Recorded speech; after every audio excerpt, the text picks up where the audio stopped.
Etí à ń sọnù ìwà ṣe pàtàkì púpọ̀.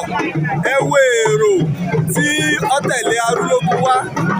A rí i pé èrò Arulogun ó pọ̀ rẹpẹtẹ ni. Ká níwà ká dẹ̀ dá nínú ẹbí. Àpèjúwe dáadáa ń bẹ lára olóyè Arulogun. Ilé àwọn náà ti rí ní ààfin Olúbàdàn tilẹ̀ Ìbàdàn. Torí náà mo kí ọ̀rẹ́ mi olóyè Arulogun kú oríire tòní. Lórúkọ bàbá wo Olúbàdàn tilẹ̀ Ìbàdàn, lèmi ọmọ yín ọ̀rẹ́ yín olólùfẹ́ yín ààrẹ òpìtàn ilẹ̀ Ìbàdàn olóyè Ajia ní kí wa yí pé ire o.